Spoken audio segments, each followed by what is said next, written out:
تعالى اقول لك على سر مخفي في موبايلك.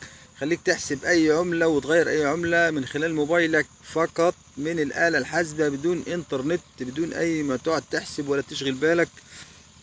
زي ما قلنا هتخش على الآلة الحاسبة بتاعتك بكل بساطة اللي موجودة في الموبايل بتاعك، الأنواع الجديدة اللي نازلة اليومين دول زي ريلمي، الأنواع اللي هي الجديدة دي الحديثة. أي موبايل عامة في الميزة دي، بس هي الميزة دي اكتشفتها صدفة في موبايل ريلمي C2. طيب هتخش تفتح الآلة الحاسبة بتاعتك، هتختار سعر الصرف، هتلاقيه في النص بعد ما، مش الآلة الحاسبة، هتخش على الآلة الحاسبة هتلاقي الآلة الحاسبة. بعد كده تاخد تسحب بصوابعك كده على الشاشة، هتلاقي في الوسط سعر الصرف. هتكتب طبعا سعر الصرف، تختار أي عملة لأي دولة أنت عايزها، سواء كانت بالدولار هتختار دولة بالدولار. تمام. الدولة دولة بالدولار، السعر بالدولار. وبعد كده الخانة اللي تحتها بالجنيه المصري.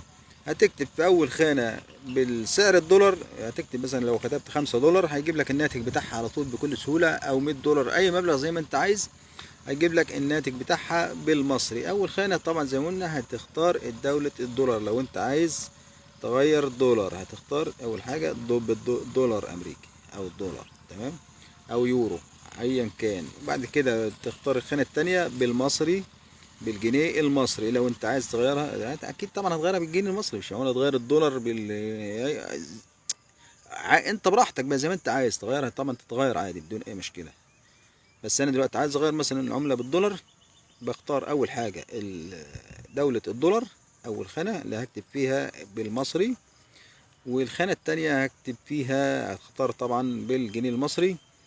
اول حاجة هكتب فيها اللي هي الخانة بتاعة الدولار بالدولار، عملة الدولار، اكتب فيها بالمصري، هجيب لي الناتج على طول في الخانة الاسفل اللي انا مختارها اللي هي بالجنيه المصري، سعر الجنيه المصري. وبكده تغير اي مبلغ بكل سهولة، بدل ما تقعد تحسب وتخش على النت سعر الدولار زاد، سعر الدولار قل. هو دي ميزة كده في الموبايل بيجيبها لك بدون نت، بدون اي مشكلة، سعر اليوم. يعني حاجة الذكاء الاصطناعي ما خلاش، دي ميزة محدش، سر ده محدش يعرف، يعني ممكن اغلبية الناس مش عارفة الميزة دي. وهسيب لك صورة على الشاشة برضو سعر الصرف والكلام ده، صورة يعني عشان برضو يبقى بالإثبات.